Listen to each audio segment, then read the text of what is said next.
Hey, this is Luke with Salt Strong. In this video, we're going to put together the ultimate combo for inshore saltwater fishing. We have the rod, the reel, the lines, and we're going to put it together in a way that is actually better than what the tackle shops do. We're going to have less twist in our line compared to what the tackle shops do, and we're going to be saving money because we're doing it ourselves, right? And so I'm going to show you a trick as well for using reels like this on how to get the right amount of backing, of mono backing, to actually have 150 yards of braid on the top.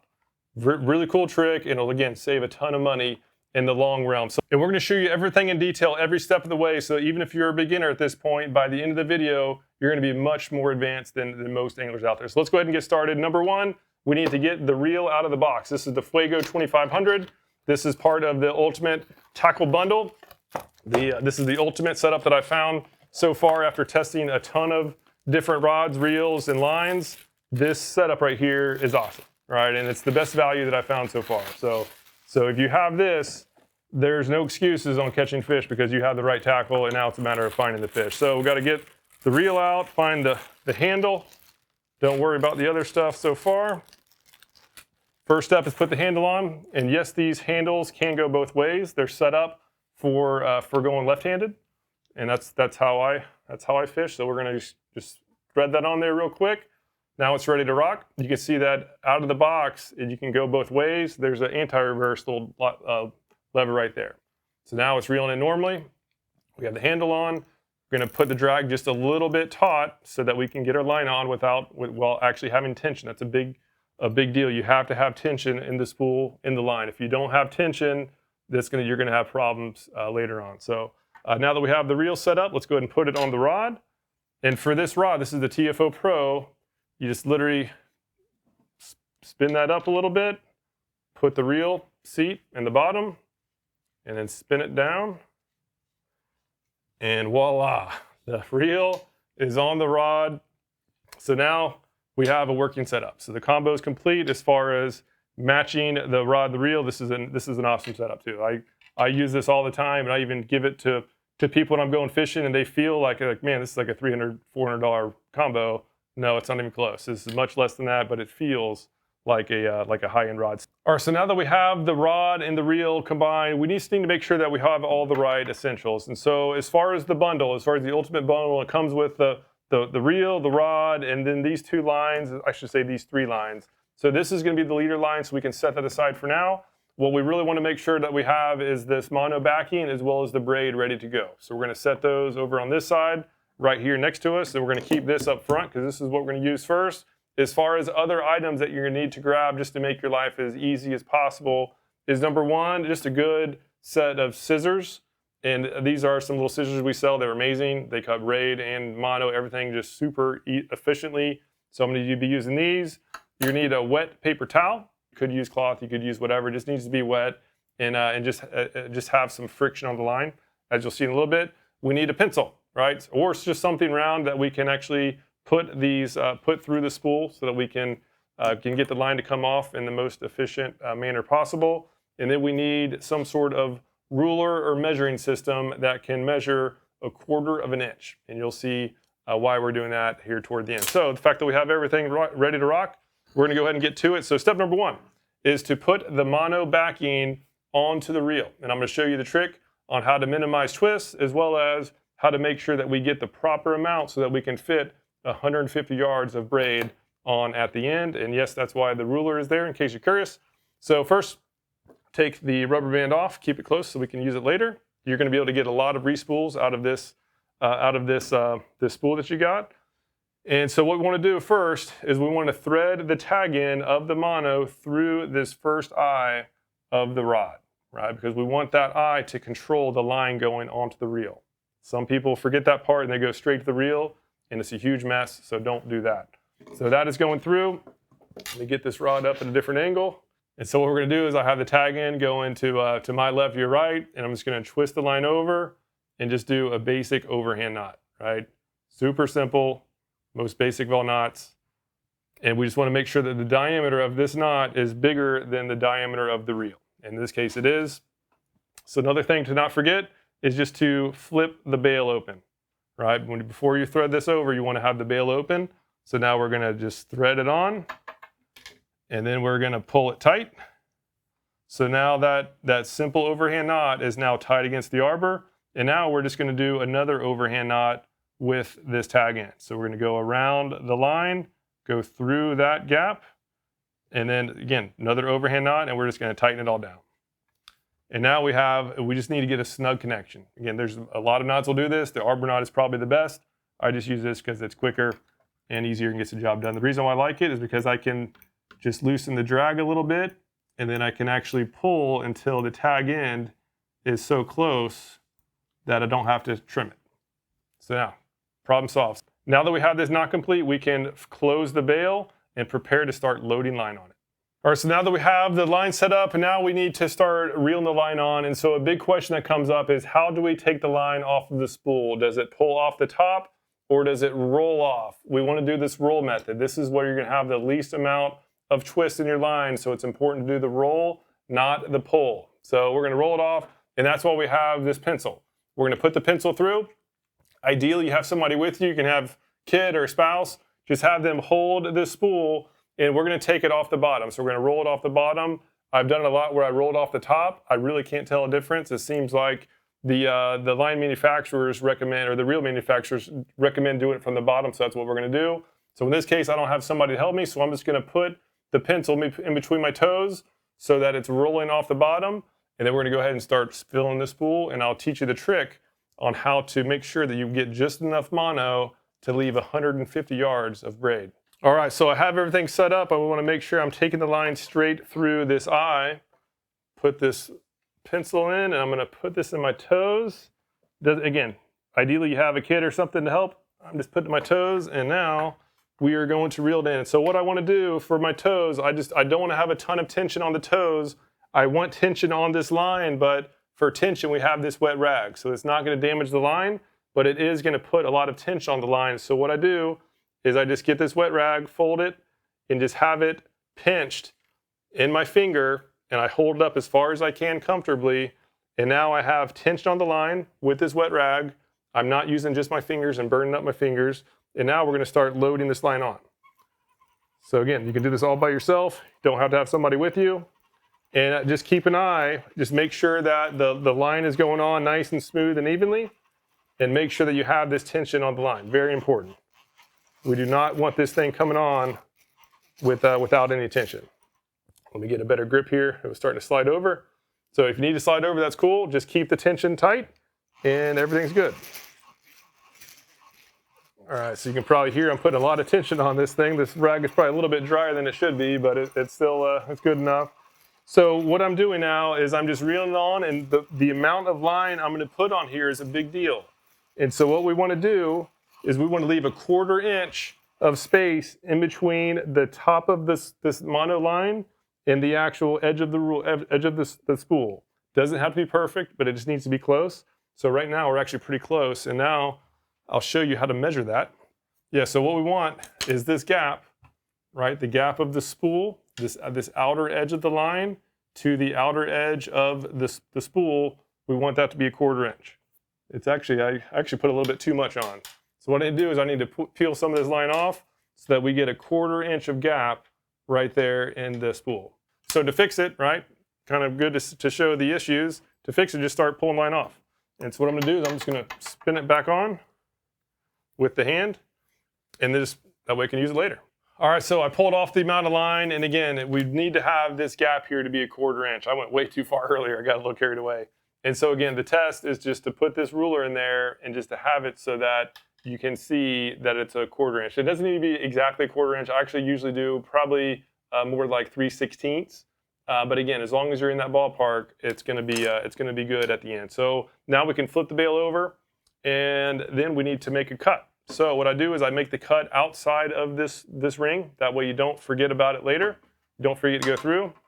So we're going to pull the line out, give it a cut, and now we're done with the mono for now. So we can save this on our next spooling adventure, and you have plenty of line left over.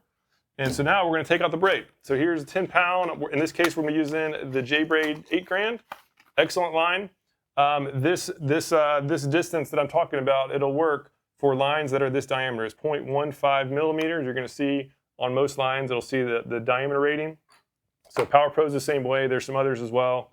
And if you get this, again, get that quarter inch gap, this will get you the right amount. So let me take this tape off. You can see this tape is holding the tag end in place. Save that for later in case we need it for whatever reason. And now, again, same thing. We're going to have this line twist off of the spool. So we might as well go ahead and pop a hole in it so that we can get our pencil through it. So they always have holes in the middle.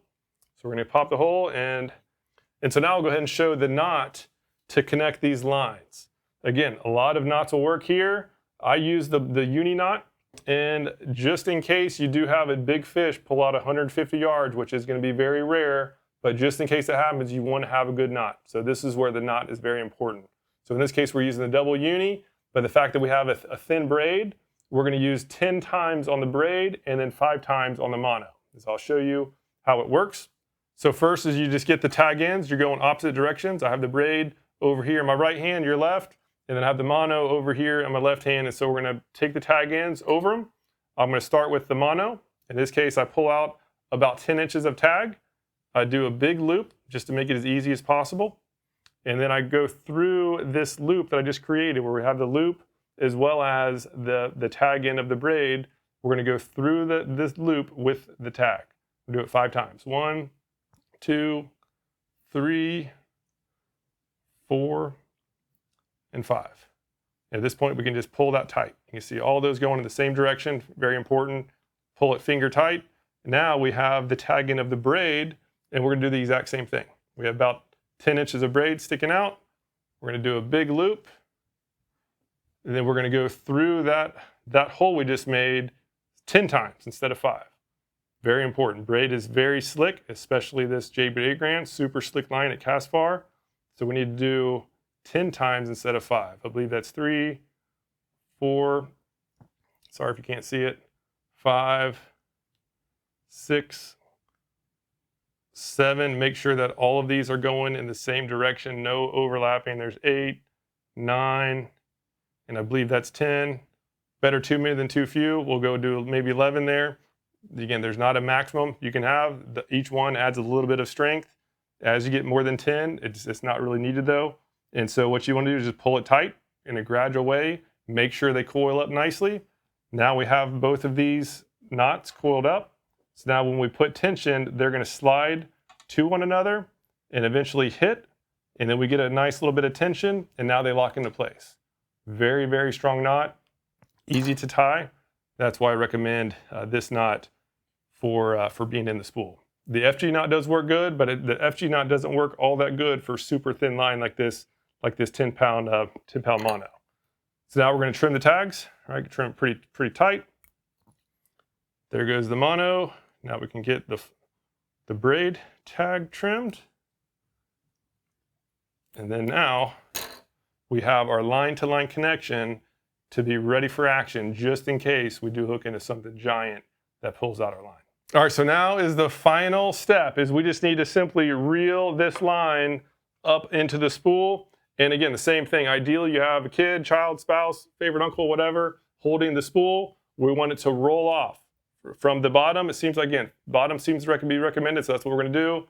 Top, I think, works fine, but we need to roll off. The key is to roll it off, not pull it off. Because what we want to do is we want to have the line with no twist going in and out of the guides. If you do this twist off, where it twists off there, it technically will have a little bit less twist in the spool, but then as soon as it pops off the spool, it's going to be twisted through the guides. That's the worst thing you can do. So you want to make sure that you minimize the twist when the line is going through the guides. So we have it going with no twist through the guides onto the reel. That way, when it pops off the reel and goes back through the guides, there'll be no twist. That's why we do it this way and not the way that the tackle shops do it. So let's go ahead and get started. I'm going to load it in my toes, and we will get this thing done.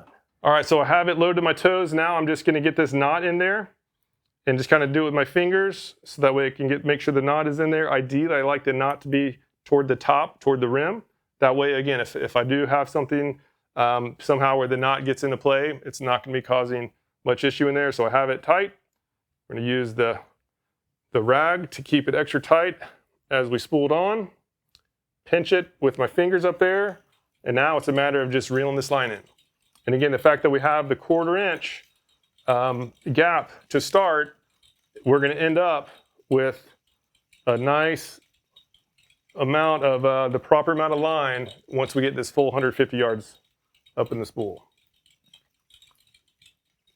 So the key here is just to get a consistent tension on the line. You can go fast, you can go slow, as long as there's a consistent amount of tension and some good tension. That's what's important.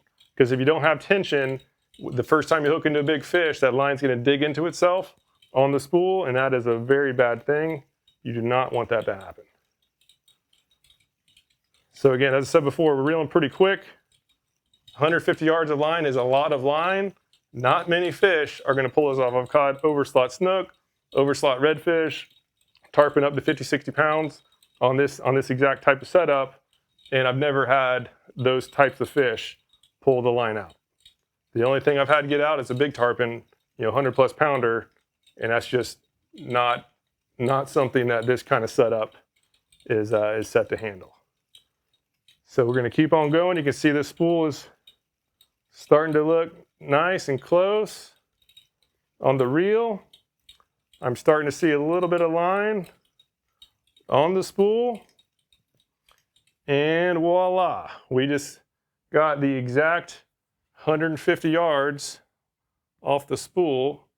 And so the end amount, let me get this thing out of my toes, the end amount that we want is exactly what we got. You want to have about 1/8 of an inch. I'd go more for like a 1/16 of an inch. You want to have a little bit of gap right here in between the edge of the line and the tip of the spool. The smaller the gap, the longer you can cast, but the smaller the gap, the more likely you're going to get wind knots. So again, I'd like to have it right about here. This is about 1/16. Let me just get this out so we can see it. Yeah, I mean, it's barely registering at 1/16. So this is a little bit aggressive, but this is where I personally love it. This is the perfect setup, in my opinion, for this reel and this line. This is the ultimate setup to be able to cast lures really long distances, feeling the strikes with this nice, sensitive, and thin line, and then having the power of this rod and the feel of it to feel the strike, get a good hook set, and then get that big fish up to the boat without any issue. So that is it. We successfully did it. And so now on future respools, we now know that to get exactly this amount of line on with a 150 yard spool is that we just pull the line out until we get to that knot, back to the mono. We get another spool, we tie the double uni knot, and we reel it back on, and now you're good to go. Now you don't have to go back to the tackle shop to have them do it for you. This way is going to have fewer twists, and you're going to be saving money along the way. All right, so the final step is just simply to thread the line through the guides. If you've gotten this far and you got it, you are in really good shape. For many years, I was not doing this properly, and no telling how many fish I lost, and most importantly, how much equipment I went through because I did things the wrong way. So as far as threading it through the guide, just do it nice and carefully. What I usually do is I just have about 1 inch of line out in front of my finger, and I just run the line up the rod. And that way I don't have to be super precise, right? Like I'm not trying to get it perfect where I just have the line in my thumb. I'm like not even looking, and it's going to go right through the guide. So hopefully you can see that. That way if you're in the wind, it'll take out the equation. You're not having to really like put a lot of effort into it. So let me just go further up. Usually I'm standing up while doing this, so this is a little bit more cumbersome than normal. So very important as you're doing it is just keep a hold of the braid. Because as soon as I let go, if I let go right now, just the weight of it is going to pull it through the guides the opposite way, and you have to start over again. So as long as you just keep your fingers on it, you're ready to go. And now we have a totally completed rod reel combo with all the line you need, ready to go. You can do it yourself. You don't have to rely on the tackle shop to do it for you, and you're ready for action. So the final step is to use the leader, right? In most cases, I'm using this 20-pound, depends on what you're going after. For snook, I bump up to 30. But now you have everything as far as tying to the leader. I love the FG knot. We're not going to do that in this video. There's a ton of other videos for that, so I'll put a link down below. And then now it's a matter of just getting out there and going fishing. So if you need any help, if you have any questions as you go through this video, if you have questions and something that makes sense, please leave a comment down below. I get the comments to myself personally, as long as you're on saltstrong.com.